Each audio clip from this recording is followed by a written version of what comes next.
అంబేద్కర్ పేరును అమ్మేస్తున్నారు. దళిత సంఘాల పేరుతో అధికారులను బెదిరిస్తున్నారు.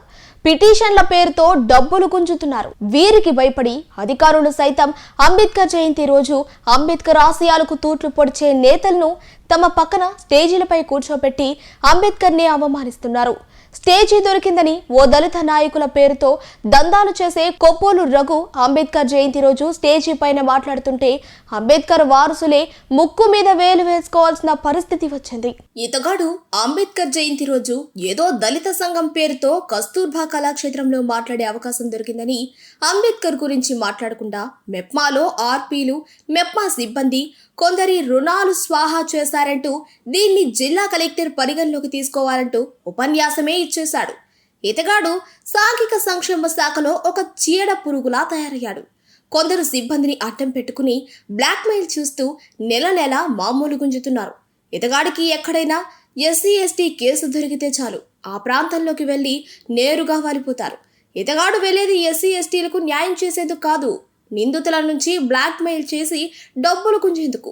ఇప్పటికే కోర్టు ఆదేశాలతో ఈ వ్యక్తిపై దర్గమిట్ట పోలీస్ స్టేషన్లో సాంఘిక సంక్షేమ శాఖలో ఫైళ్లు దొంగతనంలో నిందితుడిగా ఉన్నాడు.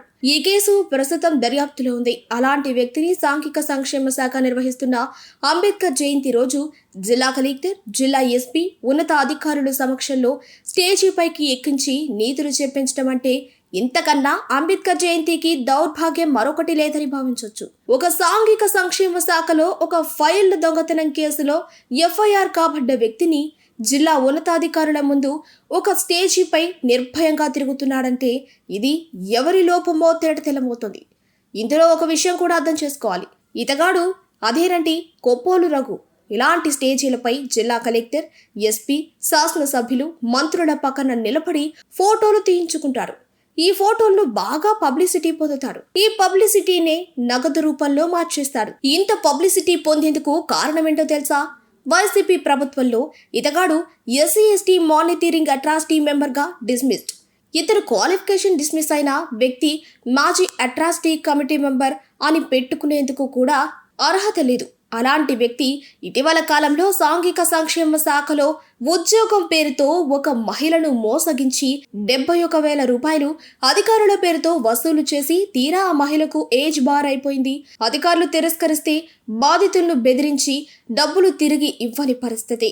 ఇతగాడు సాంఘిక సంక్షేమ శాఖలో అవుట్ సోర్సింగ్ ఉద్యోగులను బెదిరించి బ్లాక్మెయిల్ చేసి డబ్బులు గుంజటం పరిపాటిగా మారింది. ఇలాంటి వ్యక్తిని అధికారులు ప్రభుత్వ కార్యాలయాల్లోకి అనుమతి ఇస్తున్నారంటే, వారి ఛాంబర్లలో కూర్చునేందుకు అవకాశం ఇస్తున్నారంటే ఇతగాడి అవినీతిలో అధికారులకు భాగం ఉందా అనే పరిస్థితికి వస్తుంది. సోమవారం అయితే చాలు జిల్లా కలెక్టర్ నిర్వహించే పీజీఆర్ఎస్ ప్రత్యక్షమైపోవడం, గ్రామీణ ప్రాంతాల నుంచి వచ్చే అమాయకుల దగ్గర నగదు గుంజడం, న్యాయం చేసినట్టు నటించడం నిత్యకృత్యమవుతోంది. ఇలాంటి వ్యక్తుల పట్ల అంబేద్కర్ సంఘాలు, దళిత సంఘాలు, అధికారులు అప్రమత్తంగా లేకుంటే ఇతగాడు పూసుకున్న బురదలో అధికారులకు మరకలయ్యే అవకాశాలు కనిపిస్తున్నాయి. దళిత సంఘాల పేరుతో దగా చేసే కొప్పోలు రఘు లాంటి వ్యక్తుల పట్ల అప్రమత్తంగా ఉండకపోతే ఇక అంతే సంగతులు.